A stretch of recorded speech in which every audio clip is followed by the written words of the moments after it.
We have Guys, please respond.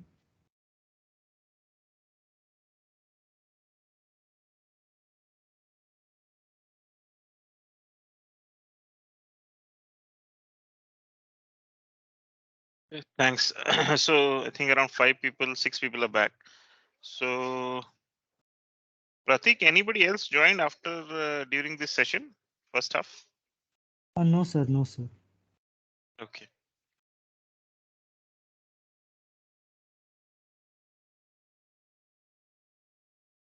So I will start the session. Please, all of you come on camera, as I said.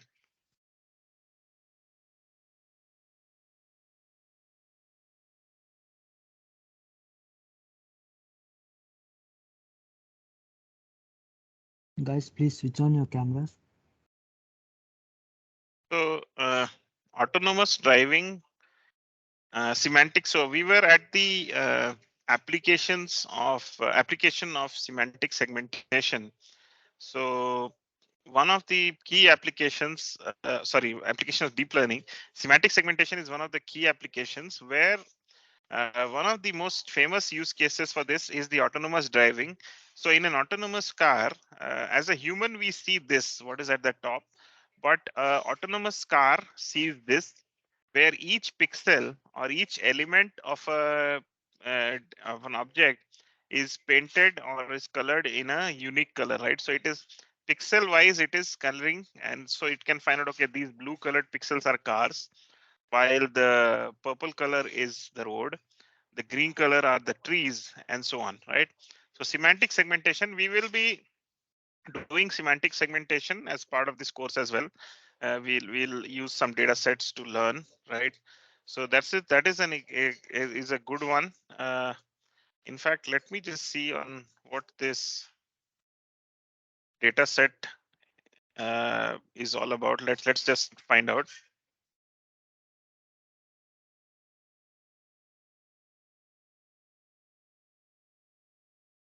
Yeah, in fact, this is a semantic segmentation challenge. We'll probably do it in the session machine on the machine vision session, but I'm just sharing with you meanwhile.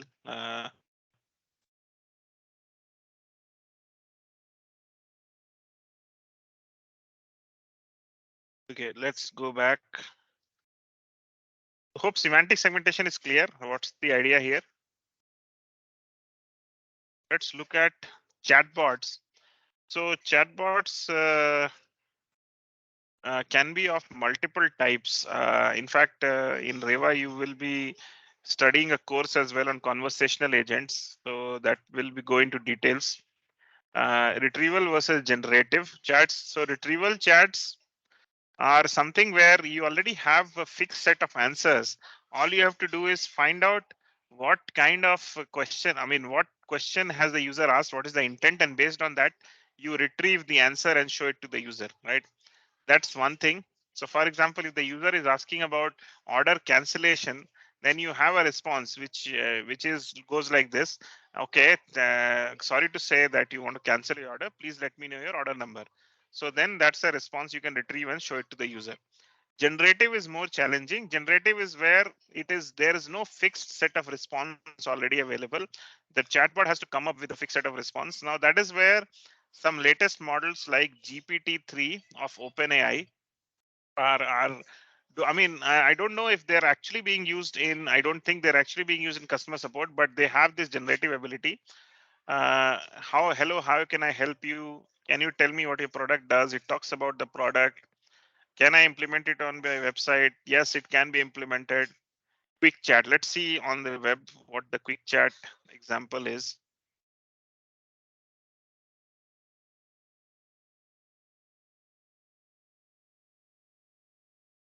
Yeah.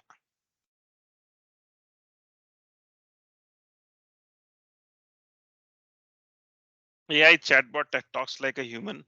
It is powered by OpenAI's GPT-3 and AI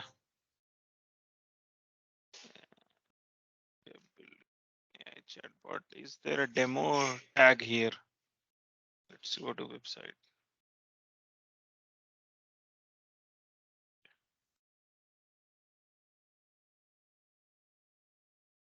Can you hear the audio? I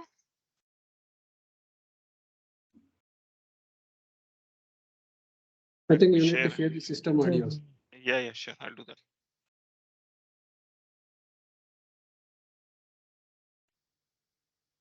Okay.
Also, yesterday there is a Meta chatbot. Facebook has bought up a latest one. Yeah, it has open sourced is actually it actually Blender bot 3, which learns while the conversation is happening, improves through conversation. I'm just FYI, so I'm sharing this link as well. Okay, so that was another application, interesting one. Chatbots are in a, as I said, a whole field and a course in itself. Some other examples. Generating text and code using recurrent neural networks.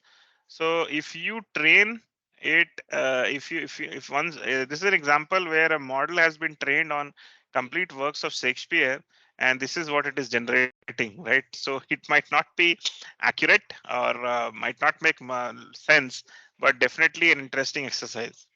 Also, if entire Linux repo on GitHub has been trained, a model has been trained on it, then you can generate text on it, right? So what is the example here we are showing? We are showing a deep learning model which is trained on text data of a certain kind.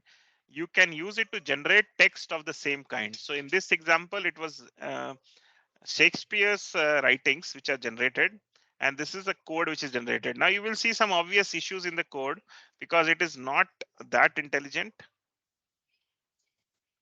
Guys, think people are waiting in the lobby. Can you? And yeah, yes. it is not that intelligent, but yeah, still it's an interesting exercise. Entire Linux repo, if you train it. Now, an interesting exercise for the class. Take your time, and there is so before the Google Translate is something which we all have used sometime or the other, right? Now, before 2016, before November 2016, Google Translation was using not using deep learning, it was using statistical machine translation, which was non-traditional way of doing translation. And it was the quality was very poor, but after since it moved to deep learning, the quality has become really amazing. So can you see in this one and tell me which one? It's taken from this novel or story called Snows of Kilimanjaro, and the Japanese version of this book has been translated to English. Now tell me which is a human and which is a machine. One of them is a human.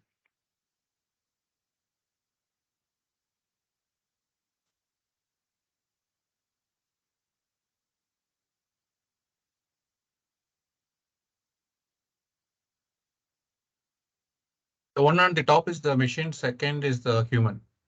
Why do you say that? The choice of words and because when people typically translate, they do a word by word translation, and sometimes the essence is lost. However, the machine seems to have applied some intelligence. Okay. For Yeah, example, yeah. the near the top of the waist, there is a dry and frozen dead body of leopard. So that sounds more human than the machine. Correct, correct. Yeah, you're correct. In fact, And it's the even same. Go Even ahead. it's Western Summit. I think here the summit of the West is called Nage Nage. So that is also, I think, very clear. It's a machine translation. Okay. So you guys are correct, but don't you agree that it is so close to humans? It's very difficult to find out actually in most cases nowadays, except maybe in cases where it's still training or maybe new languages which they have added. So again, that's the power of deep learning. Google Translate before that was not as impressive, but after that, it's now rapidly becoming a very useful tool. But here translated actually looks better. It's looking somebody who knows better English. Correct, Like correct. nobody writes the dead body of animal, it's a carcass, right? So Correct. So that's the benefit as well. So it is, see, that's the real use case, right? Or real benefit. It's so powerful that we are taking some time to think about it, right? Otherwise, before, in a traditional, maybe a non-deep learning based, it's very easy. It will make some obvious mistakes and you will immediately find it, right? Uh, okay, so deep learning essentials, bit more theory before we jump into the hands-on sessions, but I will definitely want to bore you with some more theory because this is very important. Anybody knows what tensors are? Can somebody explain?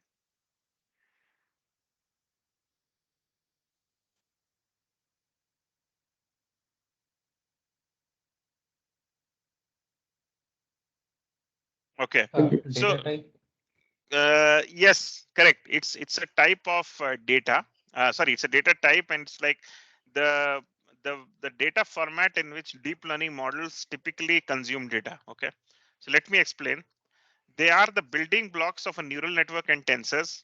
So vector data, 2D sense, and they are based on the type of data you are dealing with. So some of you, I think one of you was actually working in a video analytics company as well, right? Video analysis and communication. And we have people who have worked in image analysis. We have, and also we know of projects in the text domain, time series data, or sequence data, and we have simple vector data as well, right?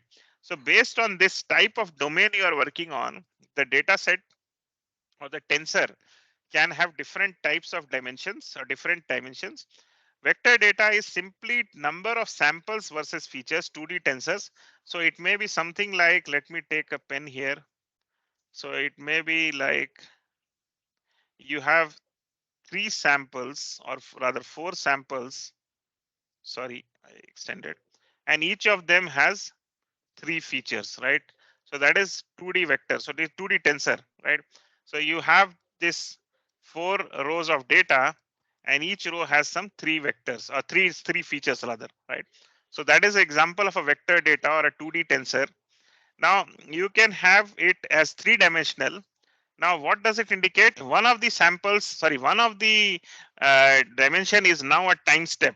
So for example, time series data, all of you are aware.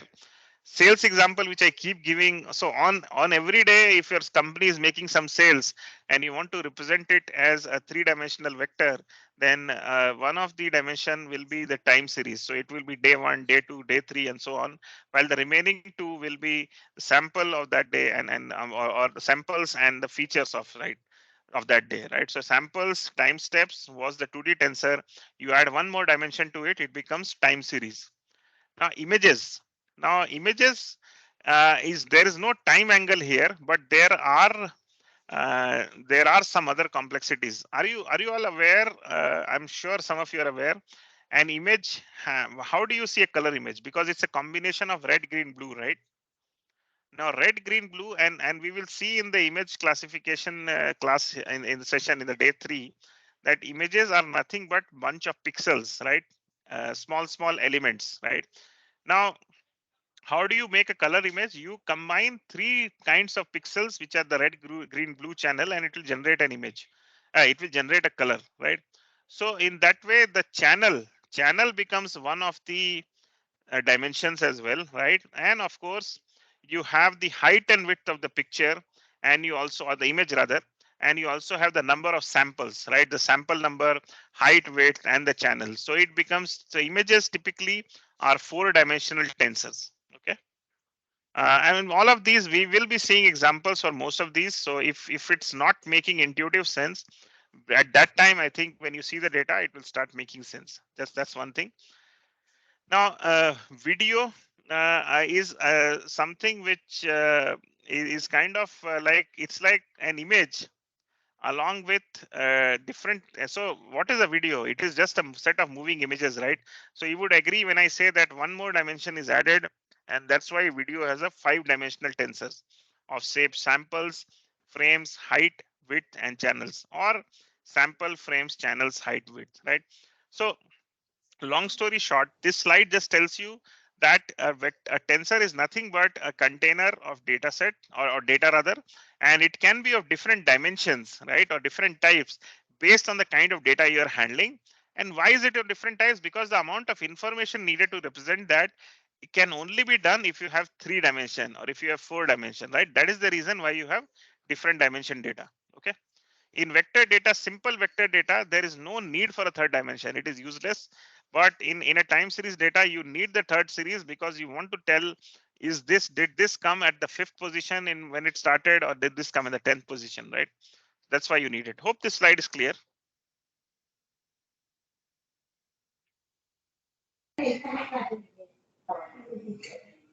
Guys, please respond. Ravi, Ravi, Hi. there is some, I think, audio issue is there. I mean, voice is breaking. I'm not sure if other is facing same problem. Are you all not able to listen to me? Are you not Sir, hearing me? sir, your This audio is side pretty was clear. all good. We can hear you. Okay. But good if we can explain this together again, please. Sure, but yeah, but I want to confirm how many people are saying that my audio is not good. Otherwise, The because audio I was very clear to Audio is me. good, sir. Audio is clear. Okay, Yes. okay, good. So I'll repeat it. Okay, that's not a worry. I Yeah. was worried that the concept was not clear, so I would have to approach it in a different way. So this is nothing but a building block. So okay, so let me start with why is this important? So when you run a deep learning model, the input cannot be your data in a raw format. It has to be converted into tensors, right? And this is what a tensor looks like. Let me take.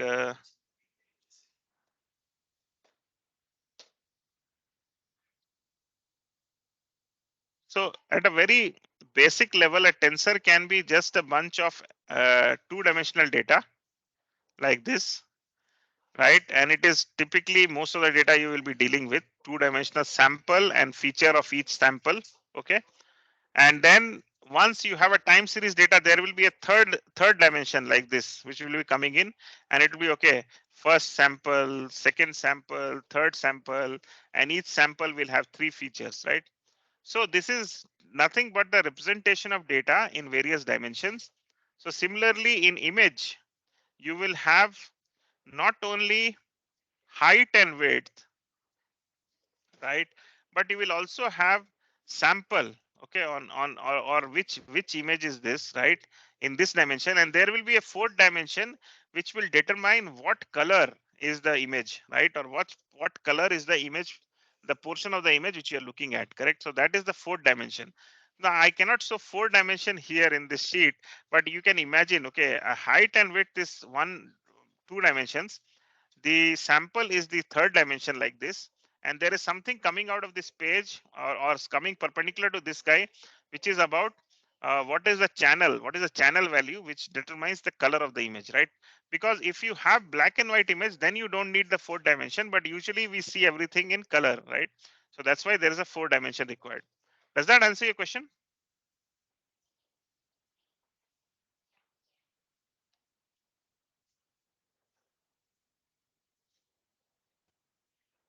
I'm assuming no, I mean, nobody's saying anything, so you understood. If not, let me know.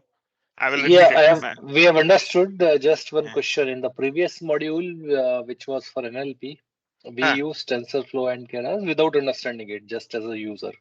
Okay, okay. Now, No, yeah. okay, so there, most of the data was tabulated text data. Hmm. Okay, so from which either we can extract some features or we can do the cleanup, and then we are feeding it to some of the pre-trained models. Now, before feeding it to the trained model, there was a step of conversion which TensorFlow libraries give. So, Hmm. why is it that text cannot be a part of tensor in those cases, or what's the advantage in making it a numerical representation there? Yeah. So one thing to clarify, what I'm showing here also is numerical representation only. I'm not saying that the text data can be fed here, right? And so the way the model works is, see, ultimately everything is a bunch of high and low voltage in the computer, right? So it will not process anything which you write in English as it is, right? Because it needs to be performed as a circuit. It's an electrical circuit, right? Electronic circuit, right? So all this data set needs to be converted into some numbers for sure. That's when it will be converted. That's when then it will be used. It will be able to be processed by the processor or a GPU, right? So that's the answer. So sorry if I gave a, I mean, I gave a picture that raw text data is fed. No. Everything is numbers only, just that this is a container. And why is number is required? Because the computer cannot process anything apart from a number. No, It is that's simply, understood. That's a layman's kind of answer. I'm sorry to say, but if you look at Unicode or ASCII, what we are feeding, okay, the text which is tabulated data already, it is also processable. Otherwise, you wouldn't be seeing it in the table. So, right, it's similar to like pixel. Pixel is a number from 0 to 255, or if you have more depth, 32-bit depth, you can have a bigger pixel. But ultimately, just like a pixel is a number or a timestamp is a number, Unicode text, ASCII text, or any text string is also finally a number. So what's wrong if I try to feed that? I mean, what advantage I am getting by using some intermediate step or intermediate representation now? Vector. Okay. So I think that was not the question you asked the first time. You changed the No, question no, right now. I Okay. asked only that question because what you replied of, okay, we by means that much No, we I see. understand. I Yeah. can make it really complex as well. No, Because not I'm a complex. teacher, See, I'm doing it simple. I can talk complex language as well. no, That's not a not problem with me at all. no, not Yeah. complex But language. yeah, but are you asking me a question saying why do we convert Unicode to something Yeah, so else? Because see, no, Unicode what is I am already a saying code. is, no, Yeah. no. What I'm saying is that let's say that you are getting a tabulated text data, which is, let's say, disaster tweet example, which you gave, that where I am doing some sort of Yeah. manual step where I am marking it as a disaster tweet or not disaster tweet, and then I'll be classifying it, right? So each of those tweet is a text string in a table, right? So text string processing, and there was because why it happened, because we were using XML Roberta model, and there was some step to convert each of these texts to the to some sort of intermediate representation, which the detail of which I have not seen because we used a library function for that conversion. So my question was only that much, that if we have a clean text string, which is after all also a number, it's a ASCII number, string of ASCII number, what exactly is we are gaining there? Yeah. So yeah, so that takes us to the question of what is that you want to do with that string, right? If you want to represent it by just showing it to the user on a screen, then it is enough. Then you don't need to transform anything because it is enough for the processor to show it and render it on the screen, right? But you are trying to run it in a deep learning model using the TensorFlow network, right? So for that, it is not built to deal with that kind of information coding. Okay, so you need to convert it into a well-defined format which can be used or which can be input to the TensorFlow kind of module or network. So that's the only thing. The existing code which you have is enough for it to be rendered on the screen or the computer to process it, right? Or for you to pass it on to maybe a pen drive, right? But for a TensorFlow or a Keras module, you need to convert it into this format. Only then it will work. Otherwise, it won't. So it's a more of a property of the kind of data the deep learning network takes. So in other words, when you say tensor, and on this slide, whatever definition of tensor we are emerging, tensor is not just data, the numerical data in matrix. It is something, it should have some more property to that, to call something as a tensor. Okay, and so why like is for that? example, Yeah. See, because if I am doing an ASCII representation, I am getting a numerical tabulated data, that I am getting a matrix, but that is clearly not a tensor. So then the next question comes is, what's the difference between tensor? What is actually a tensor versus the processed data which I had. Okay. So so process data, what kind of processing are we talking about here? You are looking at a data which is in a string format, right? And So you are let's say that converting. if I take that string and if I do a hash sum of that string, Mhm, I generate mhm. some sort of checksum. Can I still call it a tensor, or tensor is some specific format? If you generate a checksum, right? Hmm. Are you then planning to use that checksum to represent that string in future, right? Yes. So So years so ago, I wrote some. Yeah. then see. So my definition of tensor on this slide is purely related to how it is fed to a deep learning model, right? Hmm. And TensorFlow, as the name suggests, is a famous library built by Google long back, right? So it treats everything as a tensor. Now, if your checksum is we are able to take that checksum and represent it in a tensor or store it in a matrix format, then I think you can use it. But again, you should not use a checksum just for the sake of using it. Is it giving you some benefit? That is also a question you need to ask, right? So to your question, in a tensor, the only relationship, the reason I showed a tensor here is because tensor is a kind of input which the deep learning model understands, or deep learning model runs on, right? Deep learning model, especially Keras.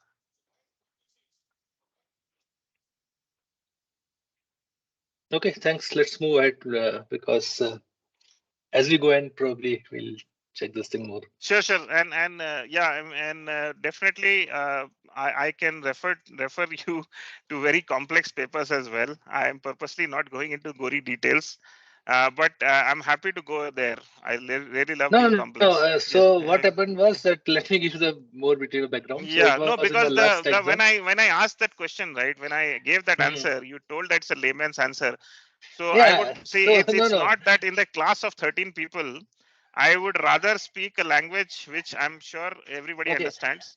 So Yeah, so and I would let not me take probably back. quote. I would So, not mhm. probably quote Jeffrey Hinton's latest paper. So that's the Okay, no, only no, reason. no, no. Yeah, So yeah, I will give the more context to it. yeah. Sorry, I didn't give that context. So in the last module, there was like we were using these tensors. So at some point we can share that code later on. When we print these tensors, actually each Mm-hmm. string is being generated into two sets of numbers. Mm-hmm. Right? It was like one was ID, name IDs or something, and another was something else. Okay. So probably down the line, maybe I can send you offline that output, whatever you are getting. If we can understand that better, it will be helpful. Sure. So Yeah, yeah. But the thing is, have you seen PyTorch, PyTorch? Have you used that? actually, we use Keras and TF and not Yeah, we PyTorch in will the also last be one. using Keras. There's a reason Hmm. for that because Keras is like pretty popular and it solves 99% of the problems, right? But if you see PyTorch, I would recommend you to look at PyTorch on the web and see it has some conversions it does, right? And those Hmm. conversions are only done because PyTorch as a library works the most efficiently and works in a speedy fashion on that particular kind of format. And trust me, if you see that format, how it treats the text data, you will take some time to understand it, right? So PyTorch text, I would recommend you to see once on how it works. Okay. Conversion, yeah. Okay. Right. Okay, thanks for asking that question. I think tensors, as in this slide, I would just suggest everyone to take it at a high level, understand this at a high level. It's a building block of a neural network. It's the format in which it takes it, right? And again, as I said, Keras takes care of all of most of these complexities. But in case you are interested in creating a neural network from scratch, you will have a visibility on what kind of transformations happens in the data as well, right? So yeah, those are some of the things you can do. Keras, TensorFlow, and Theano. Okay, let's go to the next slide. So again, what are we discussing here? We are discussing some very basic but important components of a deep learning model. So if you look at last from 2014 till last a couple of years back, Keras was TensorFlow and Keras have been the most popular modules in terms of libraries and modules in terms of deep learning, while Cafe, Theano, and these are all search terms on Google search, right?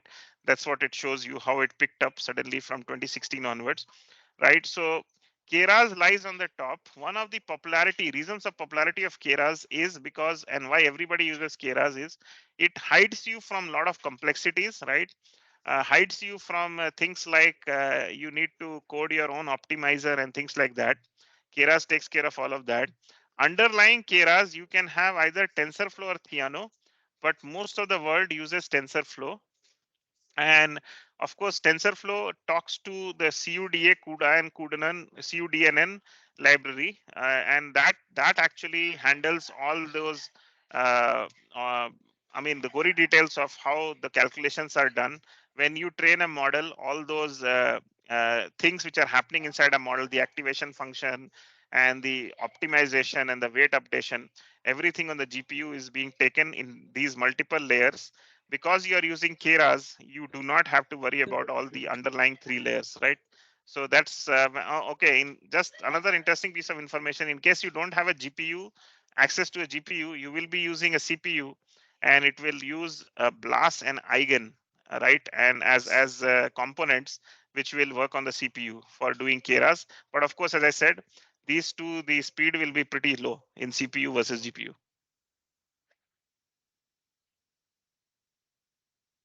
Any questions on this? Ravi, what is CUDA and CUDA and Okay, class and um, sure. That's again, is it a yeah. No, go ahead, go ahead. I will have to show no it no on the that's web. fine. Yeah, Okay, is it a language again? It's a like yeah. I just want to know. sure. So CUDA is a parallel computing platform and application programming interface. Okay, so it's an API. Okay, it sits between your TensorFlow module and the GPU. GPU and CPU, you might be aware, are portions of your computer, right, or your laptop, right, which helps you in running the model, right? All those calculations which happen inside a deep learning model happens through a GPU. So CUDA is provided by a company like NVIDIA. NVIDIA is a GPU manufacturer, right? You are aware of it, right? So CUDA is a library provided by NVIDIA, which sits between your TensorFlow and GPU and helps them interact with each other. Okay, so it's a software which sits between the GPU and the TensorFlow module. Does that answer your question? And BLAS and Eigen are the same. The only difference is BLAS and Eigen are sitting between a CPU and TensorFlow. Okay. So to gain good knowledge or learn deep learning properly, is it someone need to be have No, expertise on should have no, no, CUDA? I no. mm, I would say you should know when you are setting up a deep learning modules on your system. You should know that okay, what all components are involved. But CUDA, creating a CUDA is a separate expertise. It's not required for a deep learning practitioner. I mean, it is. You are welcome to learn, but I don't see CUDA knowledge. If you don't have CUDA knowledge, you cannot create a very good machine vision model. There's absolutely no relation. So don't worry about it. got it. Thanks, Ravi. Okay. And okay, to your other question on where you can find CUDA related knowledge. So NVIDIA, by the way, is a very good website. Sorry, NVIDIA maintains these knowledge forums and also online material where you can learn a lot about this GPU ecosystem and how deep learning works. So I would recommend everyone to read about it. CUDA. Okay, maybe I'll say knowledge articles, knowledge base, knowledge portal, I think. Yeah. So regarding all the questions about this CUDA and the CUDNN and other things, GPU, have a look at this the knowledge base of NVIDIA. I attended a conference long back, okay, and they had this free membership for everyone. I mean, anyone, all of us can enroll in this and just go through these courses. It will tell you a lot about these NVIDIA things and also the GPU, how it works and all that. Obviously, in this course, we are limiting ourselves to the Keras level at the top, right? We know the scope of going into the details is not required for becoming a deep learning practitioner, but definitely if you want to learn more, this is one of a good source.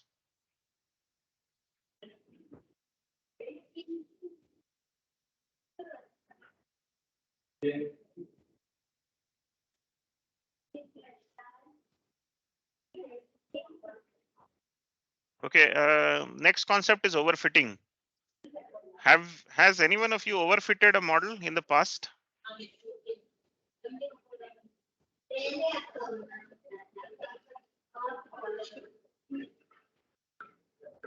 I have done Okay. for some neural nets. Okay, yeah. Interesting. So I'm so see, I know that some of us might not be knowing overfitting, right? I will just quickly define it as well. But can anybody else also? I mean, I would welcome more people to define overfitting in their own words, if you understand. Overfitting is something when you're learning a model in so detail that when you are actually given the real world data, your predictions are wrong. So basically, it is learning too much, you can say, on the training data, and it leads Correct. to bias. Yeah. So there are two terms, overfitting and underfitting, right? But why are we talking about overfitting in deep learning a lot? I'll just let you know. I gave you one feature of deep learning, right? It is very good at learning features, right? It's a property of deep learning. Now the problem is anything good can be overdone, right? I mean, if you like eating something from outside, if you eat too much of it, might be not good for your health, right? So something which is quite attractive, right, or quite good to taste, you can overindulge in it, right? So similarly, deep learning is really powerful. It can learn a lot of relations, but not all these relations are useful. So that is in a nutshell why the reason for overfitting in a deep learning model, right? So a model that performs better on the training data isn't necessarily a good model. It might not do well on a data that it has never seen before. So you are seeing overfitting. If you train it on a data set, a training data set, right, and you take the training accuracy as a number, saying this is my final accuracy, you will be very surprised. On a training on a model training number, ultimately you will always get as high accuracy as 99%, 98%. But in real life, you will use the same model, maybe you are getting 70%, right?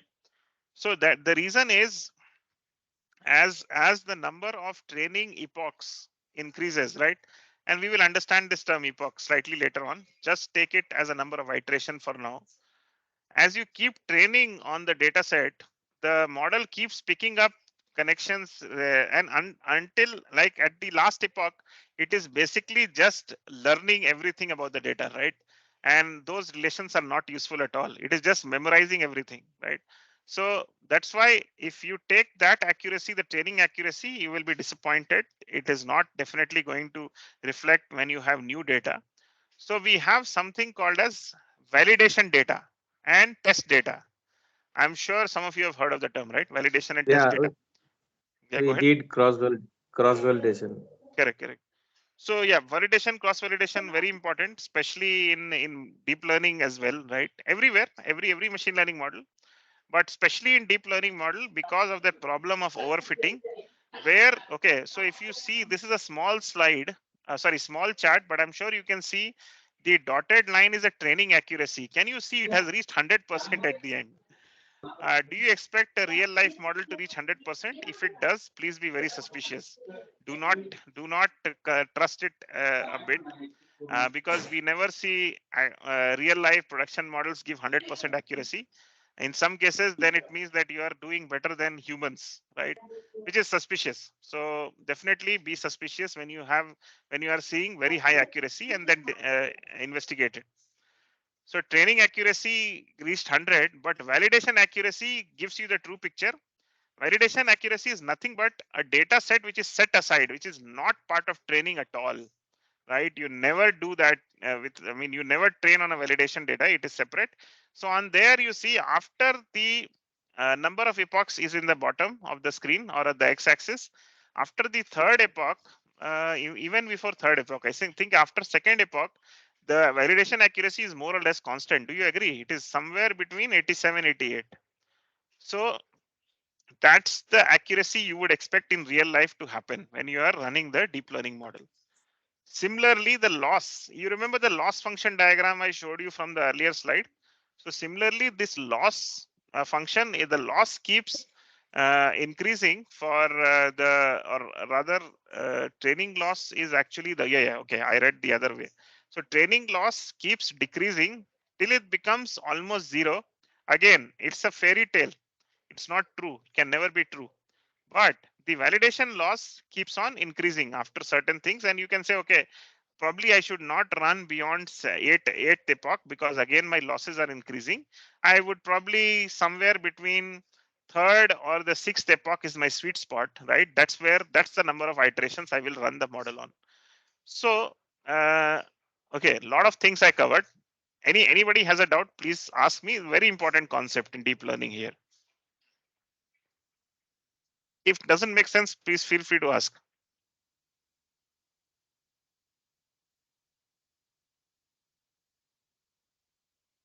And trust me, I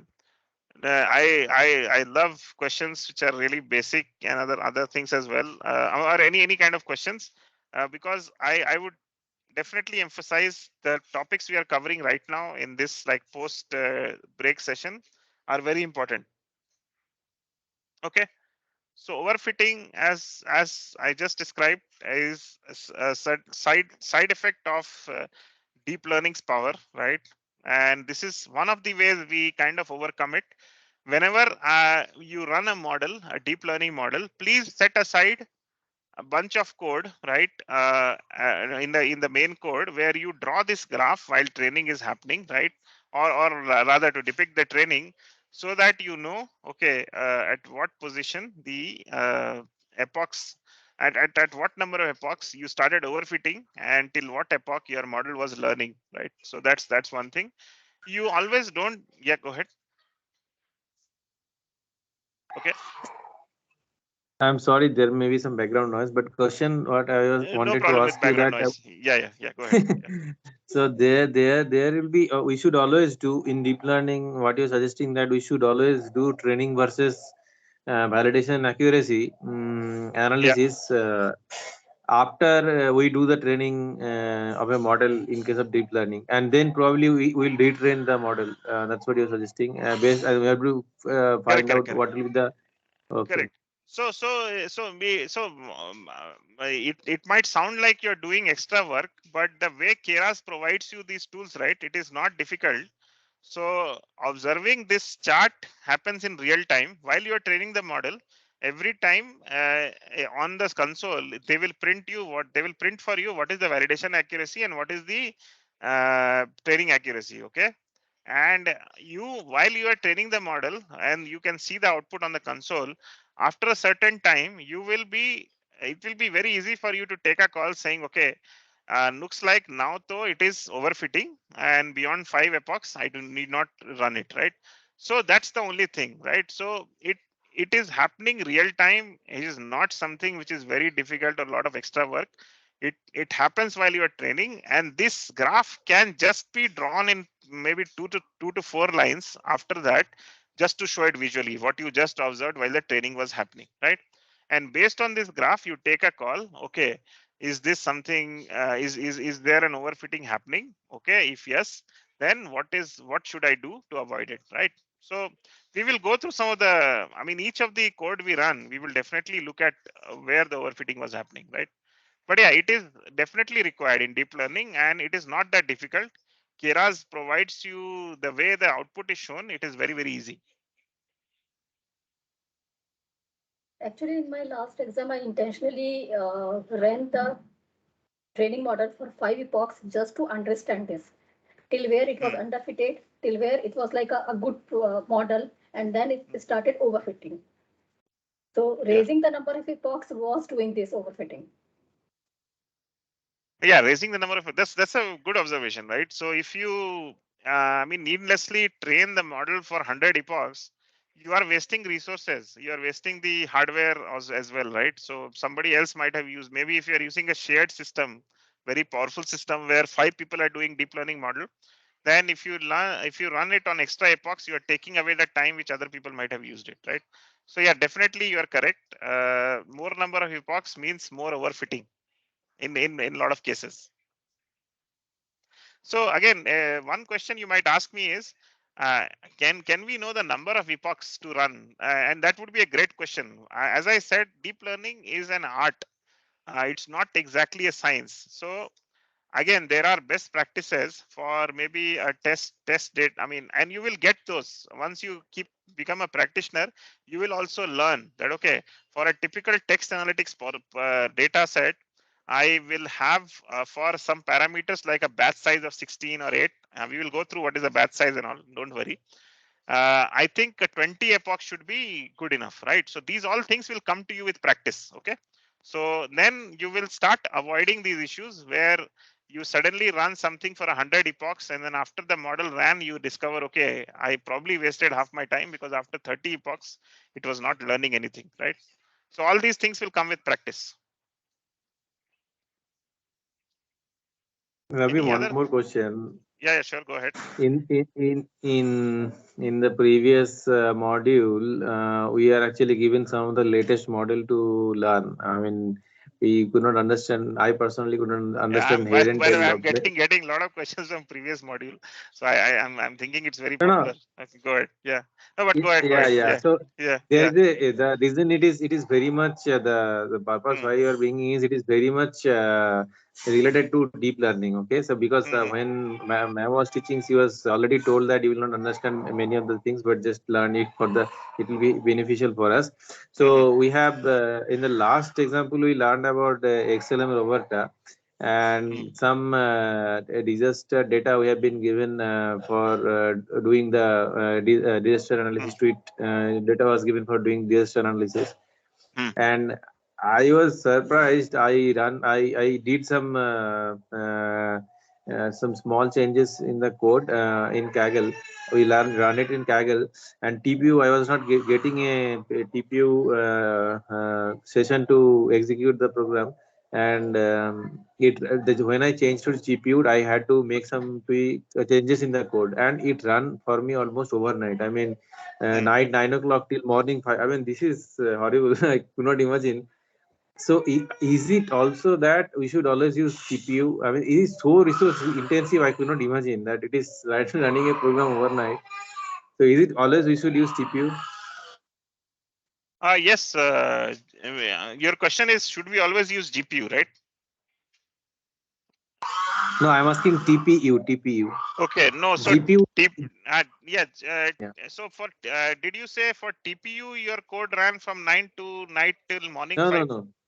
Okay, For for GPU. GPU. For GPU. GPU. Yeah. Okay. So I would then go to data for supporting my answer because I don't know what problem statement I'm talking about, right? But if is did anybody else run it on TPU and got it faster in the class? I I ran had it to in run on the on TPU. TPU, It took but me I 25 reduced. minutes.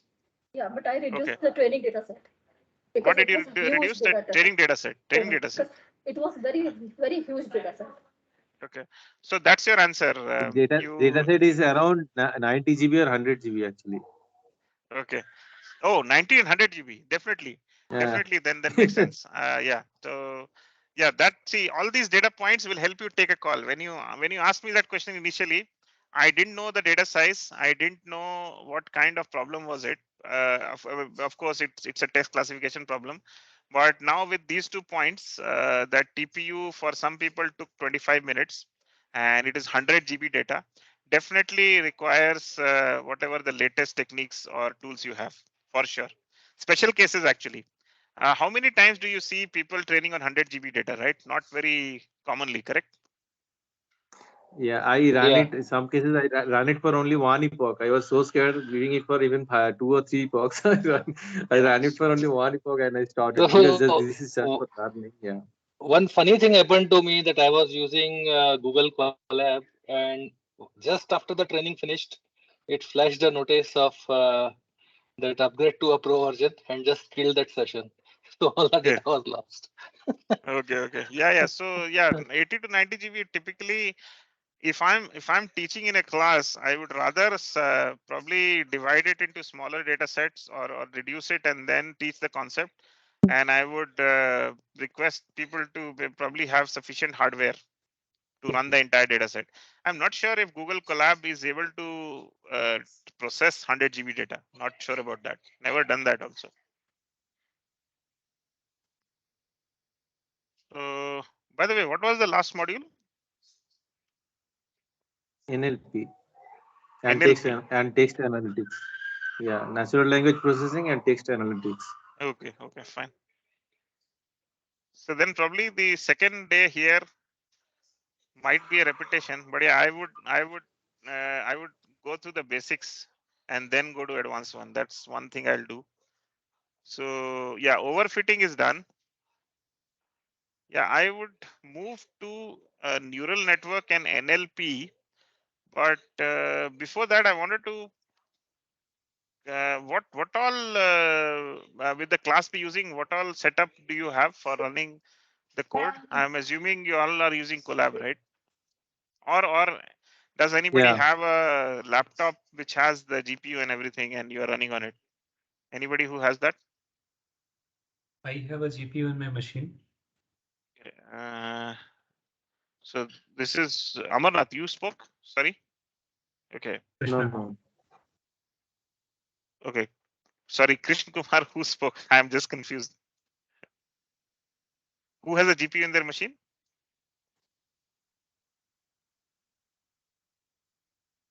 Krishna Kumar, it is Krishna Kumar just Okay, Krishna responded. Kumar. Okay, so you have a GPU in the machine, right? So yeah, you can run it offline. Sorry, not on Collab, but on your local machine. And what is the specs you have on your machine? It's a basic one, I think. Okay, which brand it is? May I know? It's I think some 7 series of NVIDIA graphics cards GPU. Okay. And which laptop it is? It's HP. F3. Okay, F3 So brand. Okay. actually, it's my custom made. So it's just a motherboard, and on top of it, I have assembled everything on my own.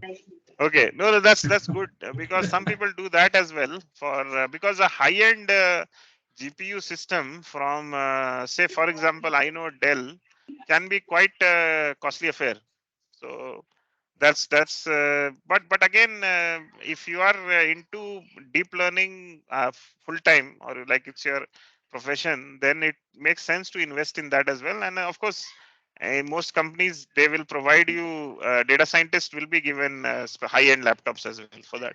So yeah, that's the thing. But yeah, collab, I think you can do collab for most of the exercises, but in some cases where data is huge, it might take time to upload the data. That is what I have seen in earlier classes. So do you guys have seen that, or have you guys seen that earlier, where it took time for you to upload data and other things? Yeah, I totally Yeah, agree it's with you. That's the yeah. reason why I always prefer Kaggle, because they already have the data set uploaded and we don't have to download anything. Okay, Yeah, exactly. okay, yeah. So okay, you want me to give data sets from Kaggle only? I in fact so see again the benefit is most of the data sets are available on Kaggle, right? So probably half of my exercises in my past classes have been from Kaggle. Sometimes I look at other resources, but yeah, it's a good point actually. So Kaggle then is better than Colab in that sense, right? It gives you the same Yeah, performance timings and other things. yeah, Exactly same. So I know that Kaggle also uses Colab only internally. I Okay. mean, the notebooks hosted on Colab. So it's Okay. same thing. The only thing is it saves my time to download and upload. Okay, that's great. That's great. So yeah, again, see some of these learnings. See, I myself am not a heavy user of Collab because I have a machine provided by the company where I have a high-end configuration where I run deep learning models. But yeah, sometimes I've used Collab sometimes, and I do not find it to be very. I mean, it's good actually. It's okay. It's not very bad. But honestly, I've not tried uploading very large amount of data. So in case a problem, I come up with a problem where a large amount of data is stored, I will check with you guys on what experience do you have with it, right? So that's why I'm having this discussion right now. Setup.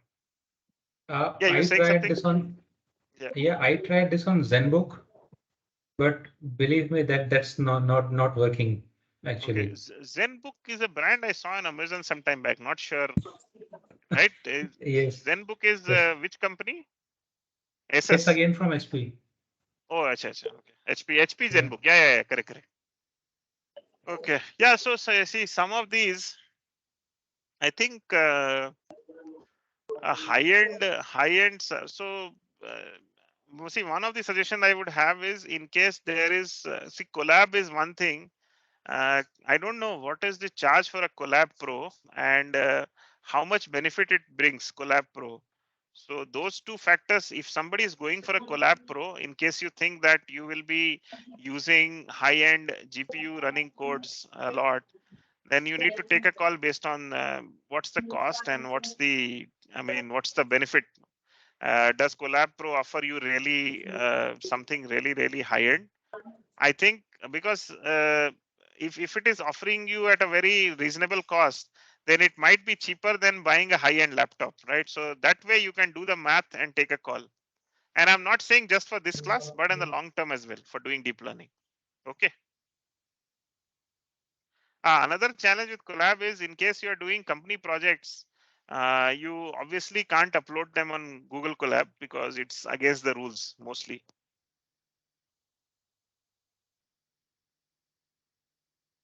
Okay, I think so someone can experiment with Raspberry Pi.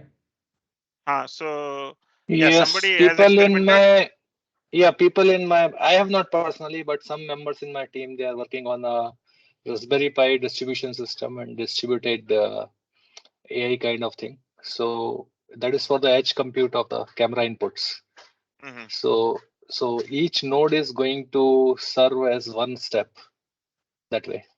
It works like it's there's a book called Tiny ML. You can refer to it where this is explained really well. Yeah, Okay, so so to give you an idea how much it costs, my brother just it's an external a very small device, Raspberry Pi, plugs it via USB. It costs you something around 8,000 in INR, but he purchased that in US, and believe me, it works. It works for deep learning. Yeah, and if somebody is interested in that kind of deep learning, again, not me personally, but there's a NVIDIA Jetpack kind of thing. That NVIDIA Jetpack kit is really good for learning and experiment point of view. yeah, in one of my earlier projects with machine vision, which was deployed in third-party centers, we used NVIDIA Jetpack. So that was an interesting experience we had.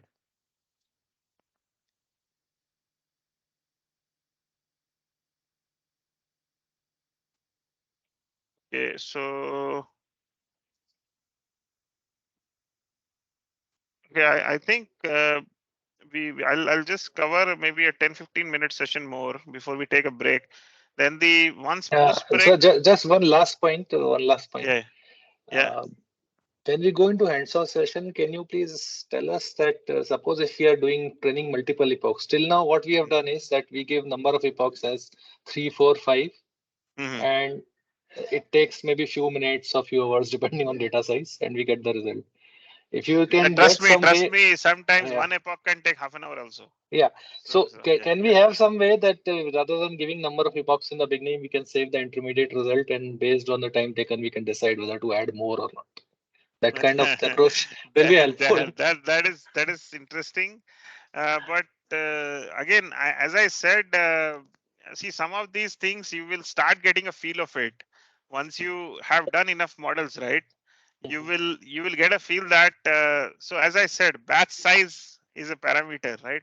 So if you make it too small, the time goes up really, Okay. really in a large number. That is. So in future you will start getting a feel. Again, it's not. I mean, if in your domain you are running a deep learning model almost every day or every alternate day, Then after a few weeks, you can just look at this data set size and the parameters you have, most importantly, and you can say, looks like this might just run in a few minutes, or this might take half a day, something like that, right? So that's that way. It kind of it gives you that intuition, right? And also you have this uh, the early stopping facility in Keras. Have you heard of it? Early stopping feature. No, So Yes, we so didn't try. I implemented some callbacks for it. uh, Uh, for example, if next 10 epochs it's not improving or 5 epochs now, then early stopping. yeah, it has to do with this again. I'm jumping ahead, but it has to do with this differences in subsequent epochs, right? If your validation or training loss uh, is continuously remaining the same for say 4 epochs or 3 epochs, it depends on the condition you set up, right? It will just stop the model. Even though you set 50 epochs, the model might still stop in 5 epochs. So that is something you can probably try when you have when you want to save time, and after 50 epochs you discover that it stopped learning after 5 epochs, right? You might do that.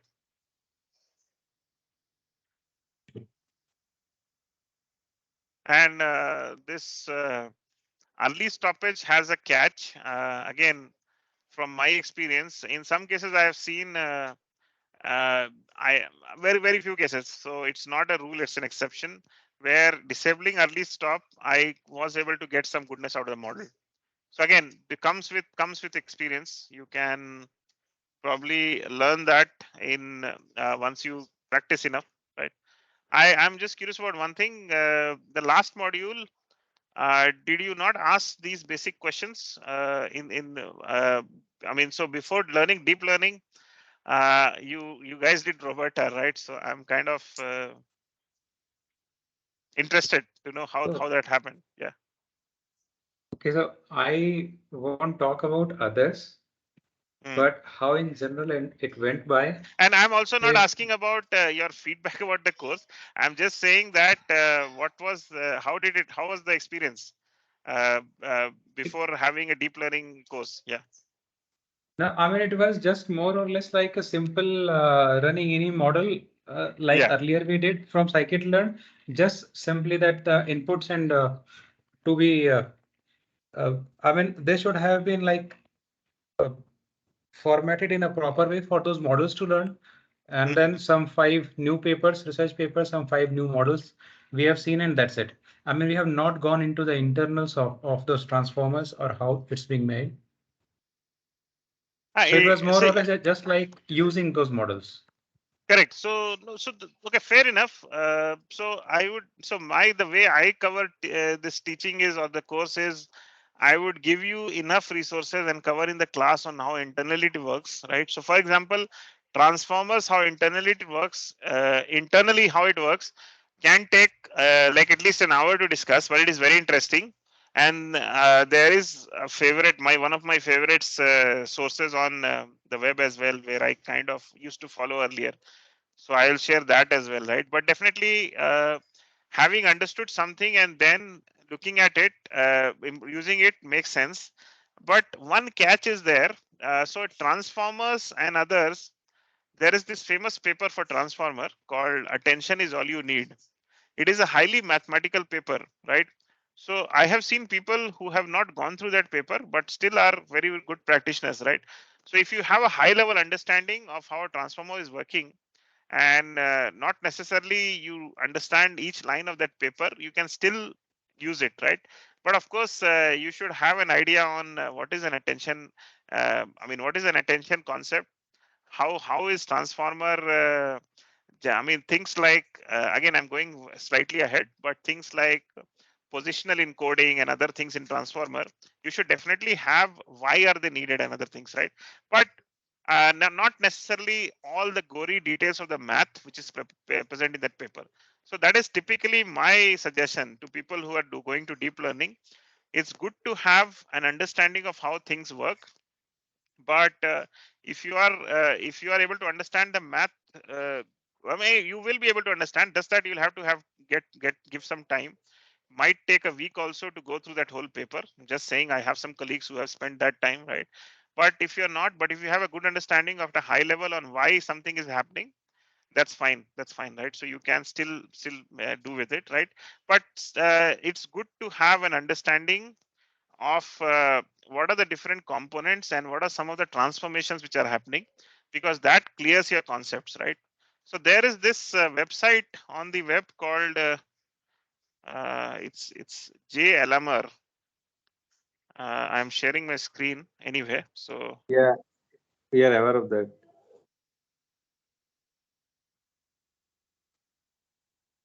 yeah. So this person's JLMR's okay, I think. Okay, you are anyway. So was it covered in the last class? Is it? Yeah, it was just given like to Okay, go okay. through it. So yeah, so JLMR. So have you not gone through it? Please go through it. No, It's the best. no. Okay, so that's a mistake. Please go through it. So I whatever I give you, I'm assuming you are going through it, because JLMR is a magician actually. Transformers. If you read that paper, you might take a week. But JLMR's Transformers description is just 1 hour. So that's how beautiful it is. So if you have not read it, change that. Please start reading it as soon as possible.